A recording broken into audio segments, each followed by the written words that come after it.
हाँ तो बच्चों, पिछले वीडियो में हम पढ़ाए थे श्वसन अंग, अलग अलग जंतुओं के श्वसन अंग के बारे में पढ़े थे। पढ़े थे ना जी? जैसे मैं आपको बताए थे कि मछली का श्वसन अंग क्या है? गिल्स है। बताओ, केचुआ का श्वसन अंग त्वचा है। एक कोशिकीय जीव का श्वसन अंग कोशिका झिल्ली के विसरण विधि द्वारा करता था। हम बोले थे कि एविज बोले तो पक्षियों का श्वसन अंग क्या है? फेफड़ा। सरीसृप रेंगने वाला जीवों का फेफड़ा है। हम मेढक के बारे में थोड़ा अलग कहानी था उसका ना। अच्छा, मेढक को बचपन में, मेढक जब बच्चा रहता है क्या बोलते हैं? जब टेडपोल रहता है तो किस आकार का देखने का? गिल्स टाइप, मछली टाइप का रहता है। मछली टाइप का रहता है तो उसका श्वसन अंग क्या है? गिल्स है। और अगर भूमि के ऊपर रहता है तो, और जब जमीन के अंदर चला जाता है, भूमिगत हो जाता है तो, भूमिगत हो जाता है तो, या भूमिगत बोले या अक्रिय अवस्था में आ जाता है, बिल उल में छिपा रहता है, तो उस समय अपना श्वसन अंग कहां से ले पाता है? उसका श्वसन अंग क्या हो जाता है? त्वचा। ठीक है जी। तो मेढक 3 जगह से ले सकता है, हालांकि 2 जगह अंतिम हो जाता है, काहे कि एक आपका बचपना वाली बातें समाप्त हो जाती है, काहे कि गिल्स फिर समाप्त हो जाता है, फिर वो मेढक बन जाता है, फेफड़ा रहता मतलब गिल्स फिर रहता नहीं है। मछली की तरह टेडपोल की अवस्था में रहता है तो उसका श्वसन अंग होता है। आज हम पढ़ेंगे मानव श्वसन तंत्र। क्या? मानव श्वसन तंत्र। मानव श्वसन तंत्र पढ़ने से पहले जैसे आप पाचन तंत्र पढ़े थे, उसमें आहार नाल पढ़े थे ना जी? आहार नाल हुआ होता था, जिन जिन से होकर भोजन गुजरता था, उसी प्रकार हम पढ़ेंगे यहाँ श्वसन मार्ग। क्या पढ़ेंगे? तो श्वसन मार्ग वो होगा जहां से वायुमंडल से कहां तक पहुंचेगा? फेफड़ों तक पहुंचेगा। जिस अंग से होते हुए वायु फेफड़ों तक पहुंचता है उस अंग को क्या कहते हैं? श्वसन मार्ग कहते हैं। तो हेडिंग डालिएगा श्वसन मार्ग। क्या डालिएगा? श्वसन मार्ग। श्वसन मार्ग। ठीक है बाबू? श्वसन मार्ग। तो लिखिएगा इसका परिभाषा, जिन मार्ग से होकर, मार्ग मतलब रास्ता, जिन मार्ग से होकर वायु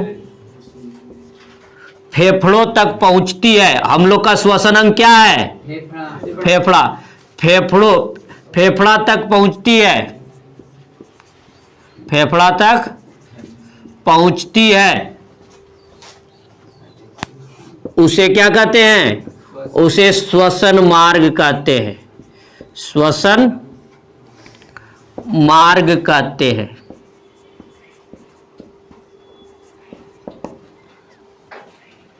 और श्वसन में भाग लेने वाले अंगों को श्वसन तंत्र कहते हैं। काहे कि तंत्र किससे बनता है? जो पाचन तंत्र पढ़ा है, जैसे हमारा जैसे प्रजातंत्र देश है, पर जो एक से तंत्र बनता है। तंत्र मतलब सिस्टम। तंत्र मतलब जब ढेर सारा चीज मिलकर किसी एक काम को अंजाम दे रहा हो तो सिस्टम कहलाता है नहीं?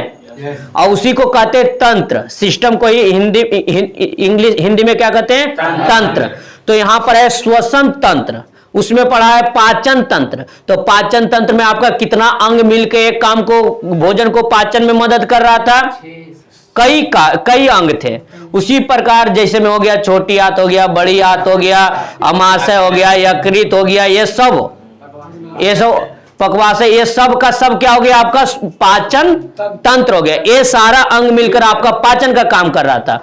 उसी प्रकार हमारा होता है श्वसन तंत्र। तो श्वसन में भाग लेने वाले अंग को क्या कहते हैं? श्वसन तंत्र। तो श्वसन मार्ग क्या हो गया? जिन अंगों से होकर वायु कहां तक पहुंचता है? फेफड़ा तक। जिन जिन अंगों से होकर वायु फेफड़ा तक पहुंचता है उसे क्या कहते हैं? श्वसन अंग। हाँ, लिखिएगा श्वसन तंत्र। श्वसन तंत्र। तंत्र मतलब सिस्टम। सिस्टम मतलब एक अंग से बन जाएगा तंत्र। कई अंग भाग लेंगे तब ना तंत्र बनेगा। तो लिखिएगा श्वसन में भाग लेने वाले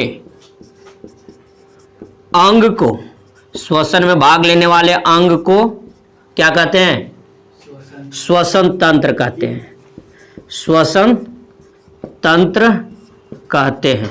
आगे चल के आगे फिगर बता देते हैं इसका, फिर लिखा देंगे कि श्वसन तंत्र में कौन कौन अंग भाग लेता है। यहां तक लिख लिया बाबू? हाँ लिख लो। इसके बाद हम बताते हैं क्या, इसका फिगर सचित्र वर्णन करने आता है, तो कम से कम चित्र पारने तो सीख जाओगे ना जी कि कैसे श्वसन तंत्र में कौन कौन सा अंग भाग लेते हैं। ठीक है,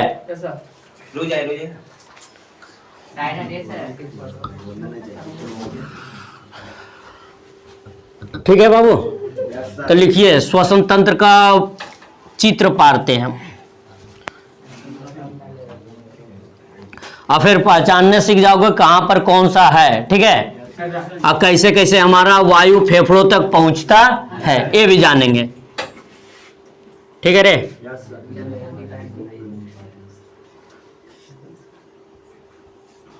अब बीच में नए बोलो तुम लोग।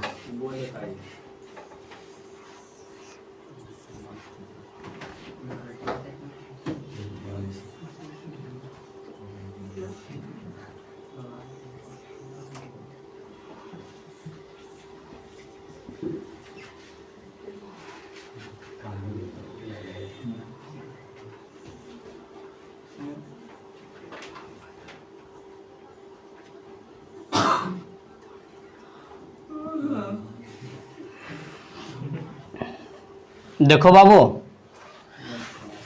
ये मेरा कौन सा एरिया है, नाक। तो इस एरिया, नाक है, यहाँ दो छिद्र रहता है, इस एरिया को कहते हैं नासिका वेश्म। वश्म क्या, नासिका वेश्म। इसको कहते हैं नासिका छिद्र। ठीक है रे, अब इधर देखो, उसके बाद देखिए यहाँ ये एरिया, आप देखिए ये एरिया देख रहे हैं, ये मुख गुहा है, यहाँ पर भी भोजन आता है और यहाँ पर श्वास भी आता है, वायु भी आता है। तो ये दोनों के लिए कॉमन रास्ता है, मतलब यहाँ पर वायु भी आएगा और यहाँ पर भोजन भी आएगा। मतलब भोजन का भी एक तरह से नली है यहाँ तक आने के लिए, और ये किसका है, श्वसन के भी ये रास्ता है।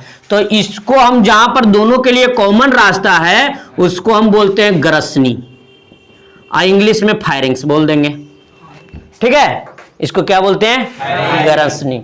अब देखिए, देख रहे हैं ना बाबू, यहां के बाद क्या होता है, यहां के बाद जैसे रास्ता आ रहा है, यहां से दो मुंह रास्ता खुल जाता है ना, एक रास्ता इधर जाने के लिए, एक रास्ता इधर जाने के लिए। उसी प्रकार यहां पर फिर दो रास्ता में तब्दील हो जाता है। कई रास्ता, दो रास्ता।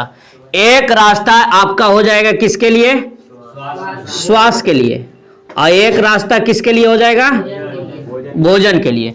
तो ये आपका ये जो रास्ता है वो है भोजन नली। क्या है, भोजन नली। और ये क्या है, श्वास नली है। ये नली किसके लिए है, ये हो जाएगा श्वास नली, और वो क्या है, भोजन नली। ठीक है जी, ठीक है बाबू। और भोजन नली तो यहां पर हो जाएंगे, जानते हो क्या, कंठ हो जाएंगे। क्या हो जाएंगे, ठीक है, वोकल कॉर्ड। ठीक है, और यहां पर एक क्या हो जाएंगे, यहां पर रहेंगे एपिग्लोटिस नाम के एक प्लेट, ढक्कन टाइप के रहता है, समझे, जो भोजन को क्या करता है, श्वास नली में आने से रोकता है। ठीक है, रोकता है। फिर क्या बाबू, ये क्या है मेरा, ये मेरा क्या है, श्वास नली। श्वास नली के बाद यहां पर दो को खुल जाता है, आपका दो फेफड़ान होता है बाबू। तो एक इस फेफड़ा के लिए एक पाइप इधर चला जाता है, एक पाइप इधर चला जाता है। तो इसको हम क्या नाम देते हैं, श्वास नली। क्या बोलते हैं, श्वास नली बोलते हैं। ठीक है, और इसको बोलते हैं श्वसनी।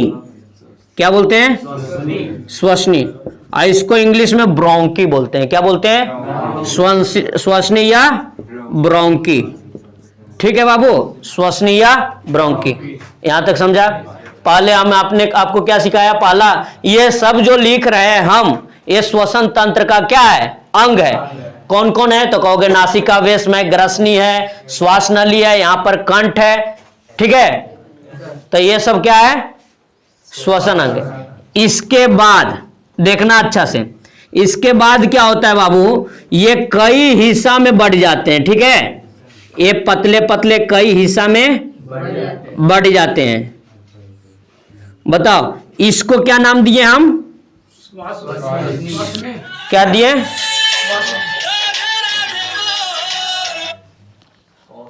क्या नाम दिए बाबू, श्वसनी, ठीक है। अब देखो ये कई हिस्सा में टूट जाता है, ये भी कई हिस्सों में टूट जाएंगे, ठीक है, ठीक है रे बाबू। अब देखो, और इसके बाद और कई हिस्सों में बढ़ जाते हैं।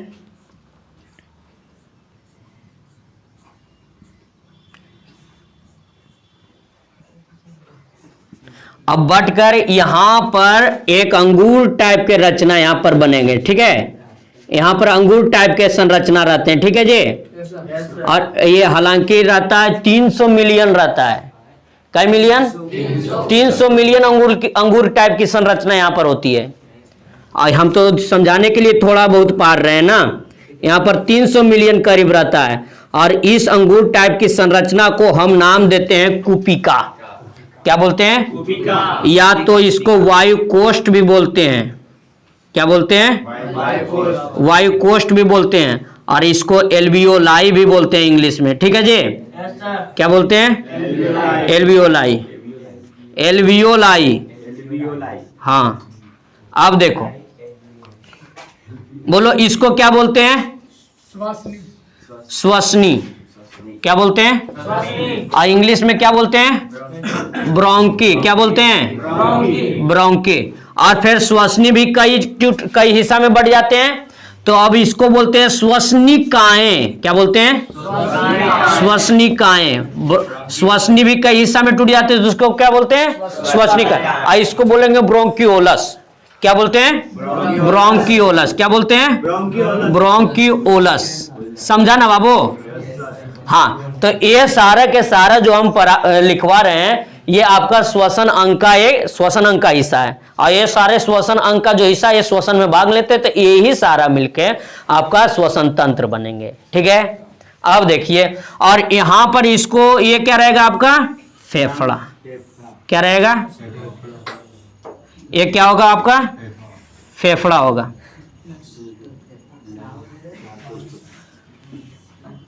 ठीक है जी, ये क्या है, ये आपका फेफड़ा है, ठीक है बाबू।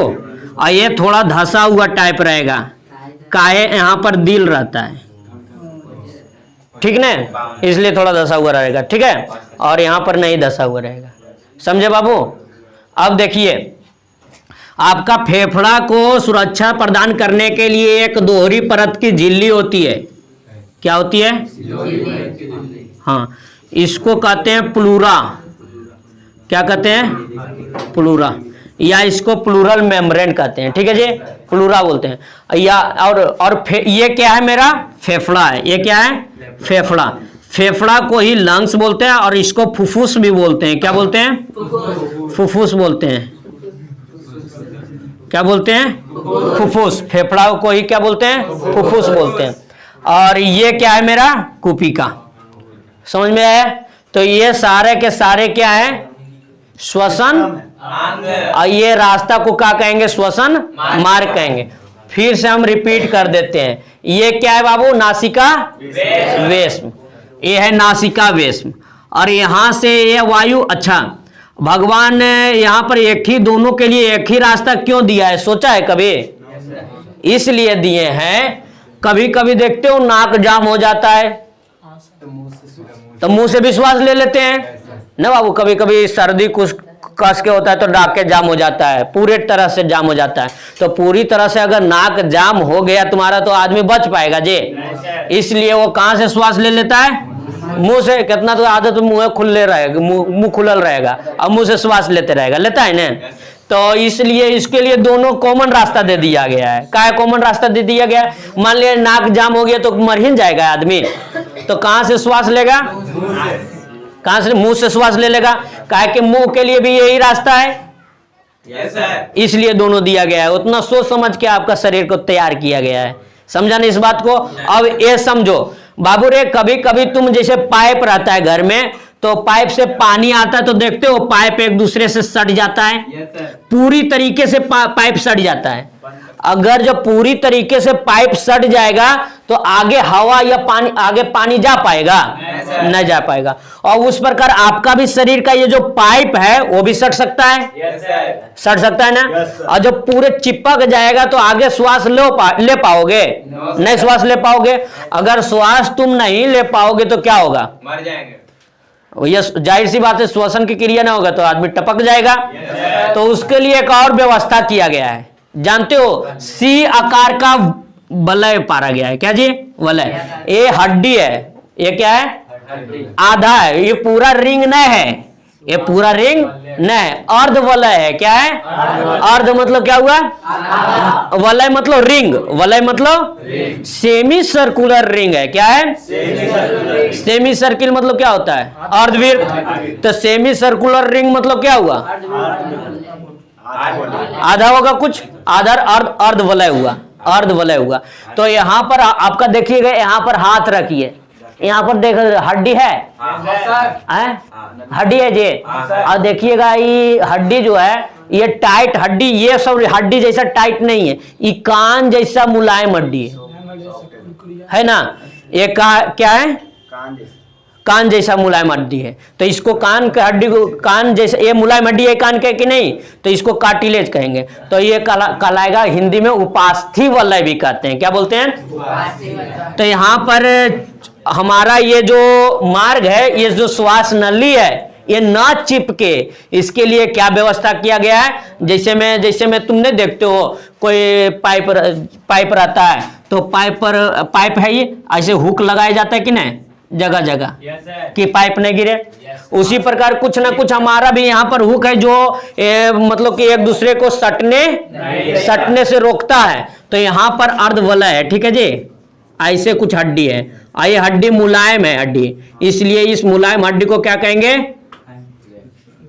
उपास्थि वलय कहेंगे या अर्धवलय कहेंगे। उपास्थि नाम हड्डी रहता है, मुलायम हड्डी रहता है, ठीक है।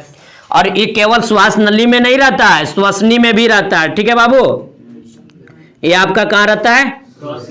श्वसनी में भी ये हड्डी रहता है। अच्छा, इस हड्डी का क्या कार्य है? बोलो बंदरो, इस हड्डी का क्या कार्य है? चिपकने नहीं देता है। किसको चिपकने नहीं देता है? किसको नहीं चिपकने देता है? हाँ, तो इसको क्या बोलते हैं? बोलो रे, इसको दो नाम है, आप इसको अर्धवलय बोल दें। अर्धवलय, वलय मतलब रिंग, अर्धवलय बोल दीजिए। या तो इसी क्या बोलते हैं? उपास्थि वलय। क्या बोलते हैं? उपास्थि वलय या सेमी सर्कुलर रिंग। इसका बस यही काम है कि एक दूसरे से चिपके नहीं, है ना। आप प्रक्रिया समझ पा रहे हैं? ये सारा जो है ये क्या है?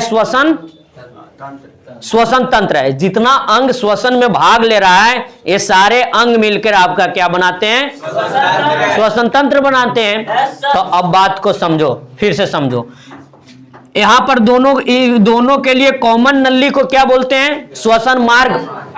हम पूछेंगे कि वह कौन सा मार्ग है जहां से भोजन भी है, भोजन भी चला जाता है वहां पर और वायु भी चला जाता है? तो ग्रसनी है। तो ग्रसनी दोनों के लिए क्या है? ग्रसनी दोनों के लिए कॉमन नली है। यह बात समझा? अब देखो यहां पर एक ढक्कन दिए हैं, वो ढक्कन बताओ। ये ढक्कन को क्या बोलेंगे? एपिग्लोटिस। क्या बोलेंगे? कोई बता दोगे एपिग्लोटिस का क्या कार्य है? बताओ तो एपिग्लोटिस का कार्य। हाँ, एपिग्लोटिस का क्या कार्य है? हाँ, भोजन को श्वसन मार्ग में जाने से रोकता है। ये भी बोल सकते हैं, भोजन को श्वसन मार्ग में जाने से रोकता है। ये है पर्दा, है कि नहीं? एक तरह से पर्दा है, इधर आप जा नहीं सकते हैं। देखते हो ठीक है। क्या रहता है? पुलिस रोड पर रहता है, क्या ट्रैफिक पुलिस ने कहता है? ट्रैफिक पुलिस ऐसे करते रहता है, मतलब तुम्हारे लिए इधर जाने का रास्ता इसको ऐसे करते रहता है ना। तो वह काम है कर, जानते हैं कि करता है? कहते हैं बाबू भोजन आ रहा है, भोजन। तो हाँ, तो इधर आ जाओ, ठीक है, श्वास आ रहा है, ए इधर जाओ, इधर इधर, ये काम करता है, इसको इधर करता है, इसको इधर करता है, बस ये डायरेक्शन देता है कि तुम इधर जाओ, तुम इधर जाओ। अब सुनो, सब चीज कुछ अच्छा, ये तुम सोचते हो कि हम खाना खा रहे हैं तो अब इधर जाइए, इधर जाना चाहिए, तुम सोचते हो तो जाता है ये अपने आप होते रहता है, ये अपने आप होते रहता होता है जी। आप सुनो, तो अच्छा इसको कंट्रोल कौन करता होगा? मस्तिष्क। यजा नहीं मस्तिष्क रहता है, यजा रहता है, हाँ। और कंट्रोल कौन करता है? आज तो फ्री योग पढ़ा रहे हैं, उसको कंट्रोल कौन करता है? मस्तिष्क करता है। अच्छा सुनो, मस्तिष्क कंट्रोल करता है तो इसका मतलब है, अच्छा बोलते हो तो उससे पहले सोचते हैं कहाँ? बोलने से पहले सोचना होता है जी, कि दारू थोड़ू पी ले हैं कि कुछ भी बोलने जा रहे हैं। दारू पी ले रहता है, उन्हें बिना सोच ले बोलते जाता है। हम लोग नए दारू पिए हुए हैं तो हम लोग बोलने से पहले क्या होते हैं? सोचते हैं। अच्छा, एक बार में एक ही काम ने सही ढंग से किया जा सकता है, एक बार में एक ही काम सही ढंग से किया जा रहा है। मान लीजिए हम बोलियो रहे हैं और खाइयो रहे हैं, तो भैया बोलियो रहे हैं और तो दिमाग अच्छा दिमाग क्या चीज खाते समय, दिमाग क्या चीज में बिजी रहता है? इसको आदेश देने में, के खाना आ रहा, इधर भेजी, इधर भेजी। किधर बिजी रहता है? खाना को इधर उधर साइड लगाने में। और तुम बोलियो रहे हो तो भैया डिस्टर्ब हो जाएगा, कभी एक सूचना दिमाग नहीं दे पाएगा। अच्छा, सोचने में दिमाग लगा लिया है तो इसको आदेश नहीं दे पाएगा। तो हो सकता है कि ये अलबला जाए, इधर जाए कि इधर जाए, हो सकता है ना, कहा कि आपका कंट्रोल कहां से हो रहा है? मस्तिष्क से। तो ये कंफ्यूज हो जाएगा कि नहीं? तो हो सकता है कि अनाज इधर भी चला जाए तो ये पगला जाएगा, अरे भैया इकने आ रहा है, इकने आ रहा है, तो ये कहेगा ही नहीं तुम्हारा रास्ता नहीं तुम्हारा है, तो ये हुचक के मारेगा, नहीं मारेगा, गिरने नहीं गया जी तो ये हुचक के मारेगा, तो हुचक के मारेगा तो हिचकी आएगा, कस के अथी आएगा, तो आता है तो कभी नाक सगरो छितरा देते हैं डर के, आता है ना, काहे कि गोसा जाता है कि हमारा रास्ता में भोजन आ रहा है, ये सही से ट्रैफिक पुलिस काम नहीं किया है। ट्रैफिक पुलिस के तो गलत है, ये आदेश वहां गलत था कि नहीं, मस्तिष्क में सूचना सही से नहीं मिल पा रहा था, तो ये कार्य हो जाता है, समझा? तो एपिग्लोटिस के आप कार्य समझ पाए? अच्छा, ये उपास्थि वलय का क्या कार्य है? ये उपास्थि वलय ये बहुत ही कठोर हड्डी है, तो कान की तरह, कार्टिलेज की तरह मुलायम हड्डी है। अच्छा, इसका काम है कि दोनों एक दूसरा से चिपके नहीं। यह नियन पैपन, अगर बकरी उकड़ी के कटा है तो देखा है तू ये वाला हड्डिया?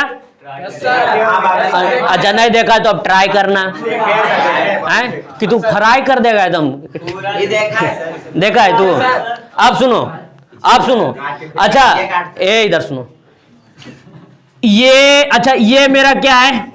वोकल कोड है, कंठ है, स्वर यंत्र है। एक क्या बोल सकते हैं? स्वर यंत्र, स्वर यंत्र, या तो इसको वोकल कोड या वोकल कोड बोलेंगे, ठीक है, या लायरिंग्स बोलेंगे। क्या बोलेंगे? लायरिंग्स बोलेंगे, इसको फायरिंग्स बोलेंगे, इसको फायरिंग्स, इसको लायरिंग्स। समझ में आया बंदर? अब सुनो, ये मेरा क्या है जी? क्या है? नासिक, ये नाक है, ये नाक का भाग है, ठीक है। इसके ये है मुंह का भाग, ये मुख गुहा है। यहां से आपका श्वास कहां गया? बोलो। नासिका वेश से श्वास कहां जाता है? वायु कहां जाता है? ग्रसनी के बाद कहां जाता है? कंठ में। कंठ के बाद कहां जाता है? कंठ द्वार में। इसके बाद कहां जाता है? श्वास नली में। श्वास नली के बाद कहां जाता है? श्वसनी में। श्वसनी के बाद कहां जाता है? श्वसनिकाय में। श्वसनिकाय के बाद कहां जाता है? कहां जाता है? श्वसनिकाय के बाद नाम है कूपिका। तो कूपिनियन होगा। कूपी जानते हो? कूपी नहीं जानता है? कूपी यार या ईशान देख ले बउआ,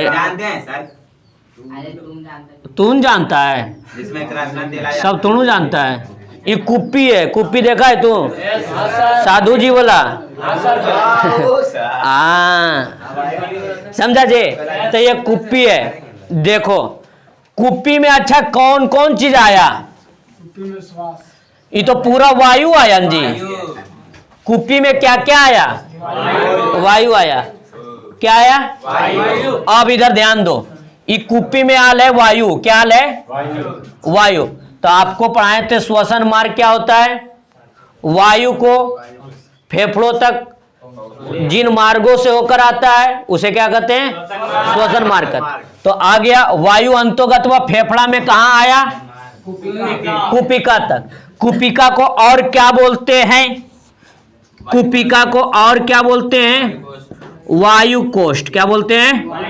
वायु कोष्ठ, या इसी को एगो कराल वाला बोलते हैं, एल्वियोलाई बोलते हैं।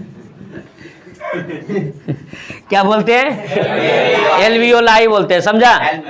हाँ, मेन आपका जो काम होता। अच्छा, इसकी संख्या कितना है? लगभग 300 मिलियन। 300 मिलियन। अगर जो एकरा काट काट के क्या बोले हैं? नहीं, सुनो ना, अनुमान लगाओ। इसको अगर काट काट के एकदम पतला पतला सीट नियन चेंज कर दोगे ना, तो 1 कट्ठा से ज्यादा हो जाएगा। ये उतना जगह पर दान करता है, तभी ना ऑक्सीजन क्या हो जाता है, विसरण की क्रिया यहां पर भी हो पाती है। आप समझो। अच्छा, वायु में, वायु कहां से आया? वायुमंडल से आया। वायु कहां से आया? वायुमंडल से। अच्छा, वायुमंडल में बोलो क्या? वायु का अपघटक बताओ। वायु का अपघटक बताओ। नाइट्रोजन। बताओ। नाइट्रोजन का प्रतिशत है? नाइट्रोजन का प्रतिशत है? इसका मतलब ये है कि नाइट्रोजन गया होगा श्वास में, फेफड़ा में 78% गया कि नहीं? कि जब कोई छान है कि पाली है जिसे अलग कर दिया, नहीं तूने ऐसे करता है।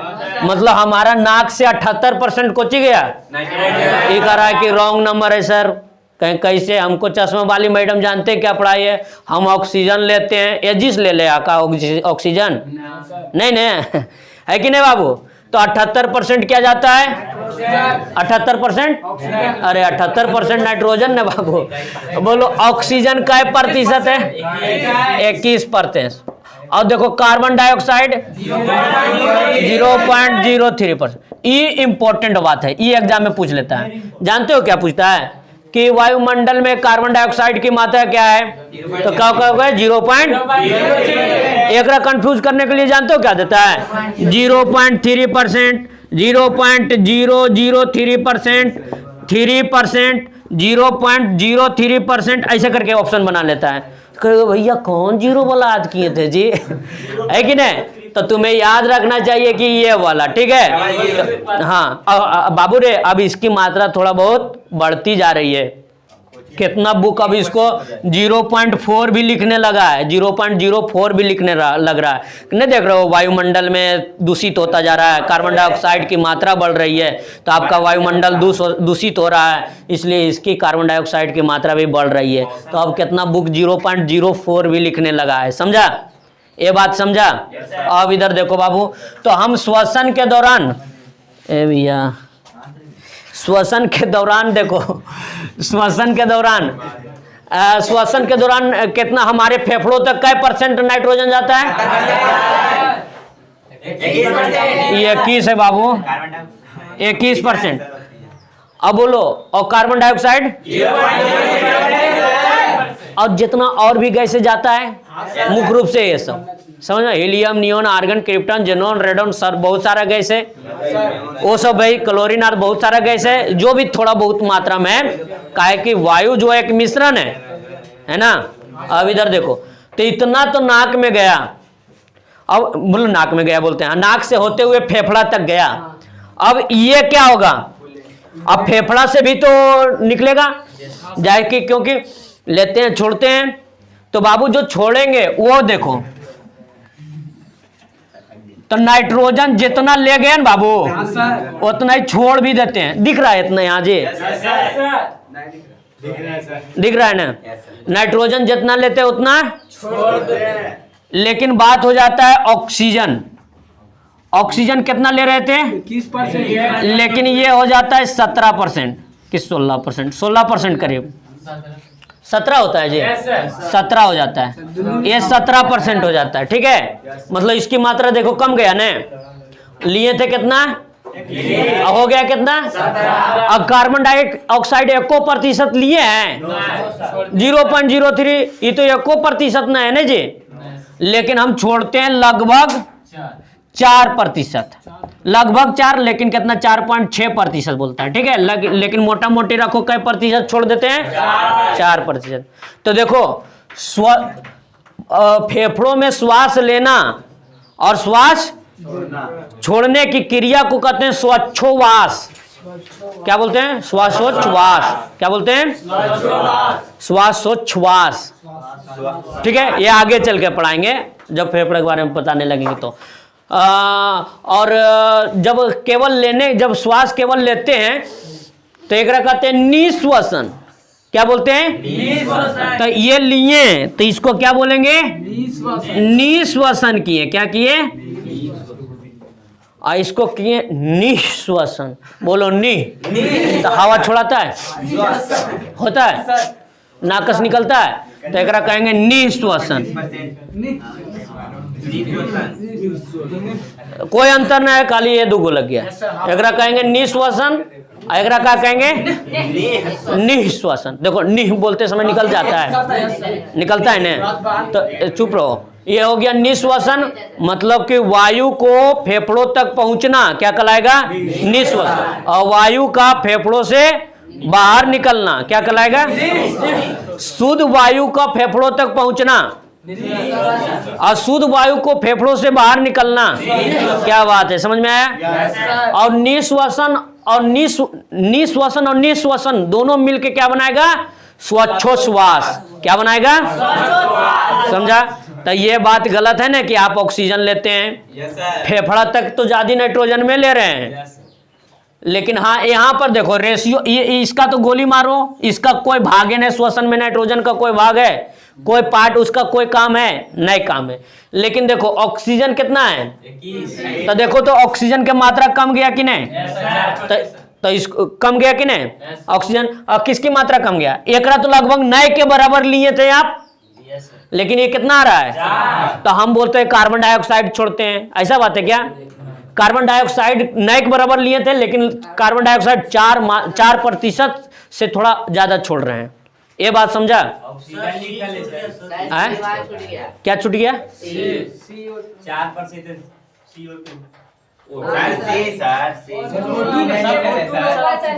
क्या बोल रहा है, नहीं समझे? अच्छा यहाँ पर CO2 नहीं लिखे जी, खाली वो मिटा गया था। अच्छा जे भी हुआ होगा, समझ में आया ना यहाँ तक बाबू? चलो तो ये आप सचित्र कर लीजिएगा, ठीक है? और कल हम स्टार्ट करेंगे। कल क्या स्टार्ट करेंगे? एकक के बारे में चर्चा। आगे कल नाक के बारे में पढ़ाएंगे, सब एकक भाग के बारे में कल से पढ़ाएंगे, ठीक है? समझ में आया? तो ये है, इसका स्क्रीनशॉट ले लेना और इसको अपना कॉपी में अच्छे से बना लेना, ठीक है? ठीक है बाबू? ठीक है। इसका सुनो, इसका एकक करके डिफाइंड बताएंगे, एकक भाग के बारे में सबका चर्चा करेंगे कल अगले लेक्चर में, ठीक है? तो आज तक के लिए इतना ही, ठीक है बाबू? और वीडियो को लाइक और सब्सक्राइब करते रहना और शेयर भी करना, ठीक है? ठीक है।